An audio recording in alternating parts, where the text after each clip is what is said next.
Hi viewers, మన కొత్త story Vamsi Mohana love and revenge story. Godavari పక్కన పల్లెటూరికి చెందిన ఇద్దరి అక్క చెల్లెల జీవన ప్రయాణమే ఈ కథ. కరిక పేదరికంలో ఉన్నా కానీ చెలించని ఆత్మాభిమానం వారి సొంతం. వారి తండ్రి ఆ ఊరి గుడిలో అర్చకత్వం చేసేవాడు. ఆ ఇద్దరమ్మాయిలు చూడటానికి అమృతం తాగిన దేవకన్యలు. ఏ శాపం వలనో ఈ భూమిపైకి వచ్చారా అన్నంత అద్భుతమైన సౌందర్యం వారి సొంతం. ఆ అందమే వారి పాలిట శాపమైంది. మోహన పెద్దమ్మాయి, అందంతో పాటు ధైర్యం ఎక్కువ. చంద్రిక చిన్నమ్మాయి, అందం అమాయకత్వంతో పాటు తొందరపాటుతనం ఎక్కువ.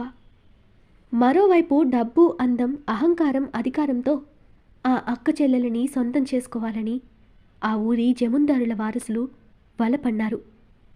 వారి నుండి ఆ అక్క చెల్లెళ్ళు తమని తాము రక్షించుకోగలిగారా లేక బలయ్యారా?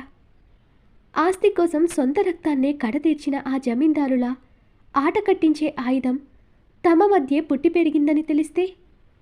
నేరం చెయ్యకపోయినా తనపై నిందపడినా అతను తన నిజాయితీని నిరూపించుకోగలిగాడా?